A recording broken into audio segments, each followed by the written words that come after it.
see a problem with this. No, we want them to put on weight. That wouldn't be so hard if everything in the supermarket was packed with sugar. Everything, yeah, everything's loaded with sugar. So cancer cells are cells that don't die, so you don't want to feed them, right? I mean, your best chance of getting that monster to move out is to starve them. Right? So stop feeding them sugar. Cut out anything that not just sugars, but anything that becomes sugar. Okay? Now I'm talking about if you have cancer. Okay?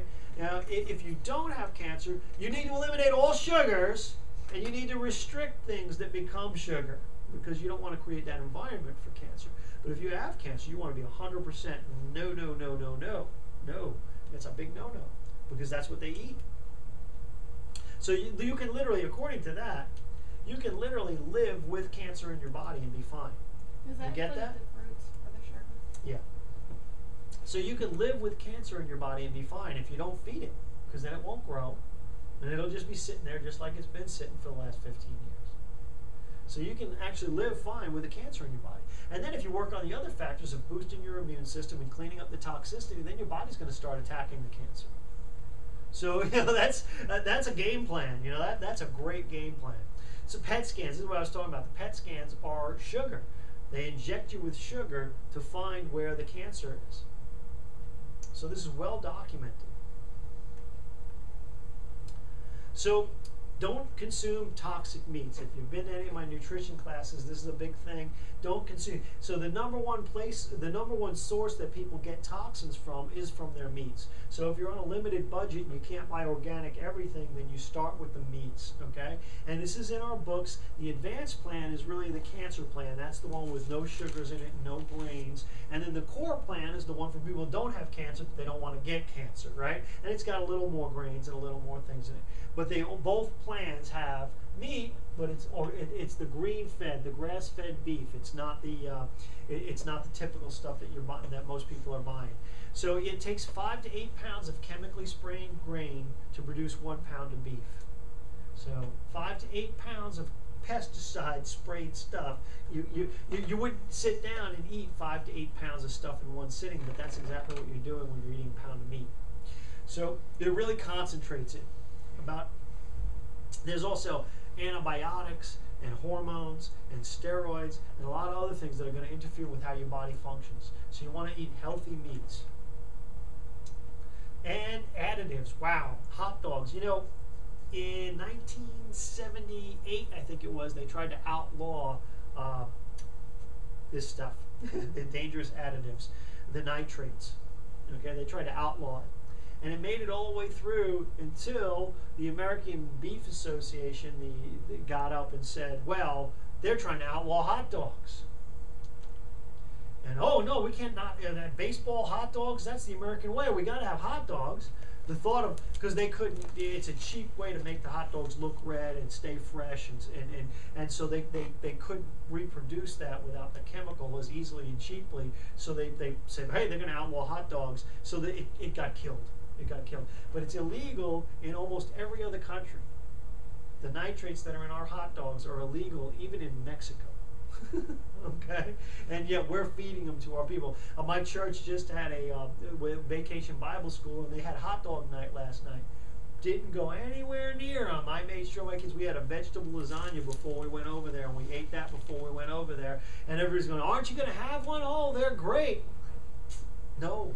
No, as a matter of fact, that child I told you that I visited in the hospital with leukemia, that was his favorite thing to eat was hot dogs. He ate them for lunch and dinner almost every day. It was ridiculous how many hot dogs that kid ate. That and soda is why cancer is the #1 killer of children. Yep. That's exactly what was running through my mind. Well, and that's all he did. He drank Mountain Dew and he ate hot dogs. Those were his 2 favorite things. So fitness, like I said, it helps control your weight. It strengthens your immune system automatically. Just when you exercise, you automatically raise your white blood cell count. It's just amazing what it does inside your body. It helps detoxify your body. When you sweat, you're getting rid of the toxins, so it helps eliminate the toxins. So you're hitting multiple things, right? You're helping your immune system. You're helping detoxify. You're helping control your weight. You're helping balance your hormones and keep everything ready. And you're increasing the oxygen in your body. So it's doing all these things. Oh, and it also stimulates your neurology. It helps your brain. It's been proven to help your memory. It's been proven to help people resist getting Alzheimer's and dementia when they get older. So exercise has got all these wonderful benefits. And there is nothing else compared to it. There's nothing else that can beat it. I'm sorry, it takes effort.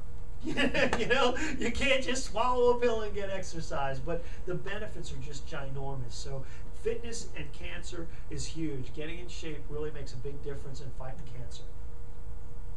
And then cardiovascular, the typical cardiovascular exercise is that getting on that treadmill and going for an hour, and that really doesn't work. Our T3 exercises that we do is the absolute perfect exercise to do exactly what we want to do. We want to increase your efficiency at transporting oxygen. When you do, who's done T3? Make you breathe real hard? Make you sweat? Yeah, get them lungs going. Do you feel like you got a lot more oxygen in your body? Yeah, and in a short period of time. And it doesn't produce any of these negative things, the cortisol, and it doesn't decrease your testosterone. It actually increases your testosterone growth hormone when you do it that way. So you need to do those short-term, quick, hard, fast exercises. It doesn't take a lot of time. 12 minutes 3 times a week, and you're preventing cancer. You know, we're not talking about a huge workout, a gym membership, 12 minutes 3 times a week. So, and oh, by the way, there is a disclaimer on that. I'm not saying that jogging on a treadmill isn't good. It's okay. Any exercise is better than no exercise, okay? I'm saying that there's a better way that takes less time, takes more effort, but it takes less time and gets better results, okay? So, and that's the T3. It does all the great things. It helps burn fat for 36 hours after you do the exercise. That's why I said 3 times a week, and you're good. You're good for the whole week. You're burning fat. You're getting healthy. So this is okay. If your body mass is under 17 and under, you're ridiculously skinny. You're unhealthily skinny. Okay, so that's not good. So what we're looking at here is the red is people that exercise, and the blue are people that don't exercise. So you guys all know skinny people that never exercise and skinny people that exercise, right? So this is they're at half. So you're doubling your risk by not exercising, even if you're skinny. Now, if you're a normal weight, 17 to 25, then when you don't exercise, you're still doubling the rate of somebody who exercises. Okay, and you see how it drops. It doesn't drop dramatically, but it does drop when you put a few pounds on in your exercise. How about when you're overweight? When you're fat? Well, when you're fat and you exercise, it doesn't jump up that much, does it? It's actually healthier than being skinny. Right? It's healthier to be fat and fit than to be skinny and fit. How about that?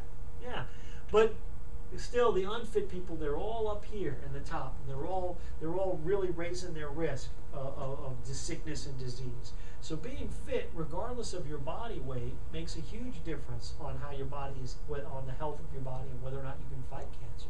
So it's not how. That's why I tell people every day. I tell people I don't care about your weight. I care about your fitness. You know, they get on that scale. Oh, should I take my shoes off? I don't care. What I care about is how fast can you run the quarter mile. That's what I care about. How healthy are you? I don't care about how much you weigh. It's how fit are you. Your fitness level determines your health, not your weight.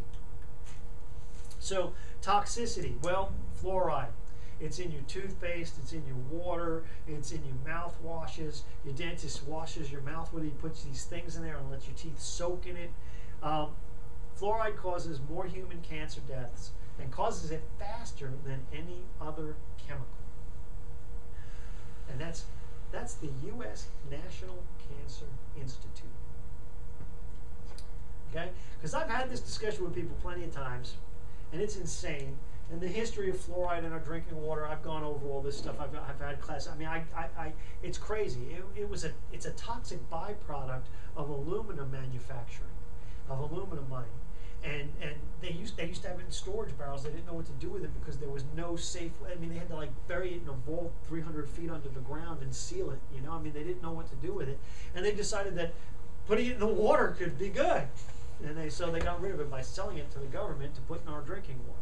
It's insane. Okay, there is a small amount of fluoride in the coating on your teeth.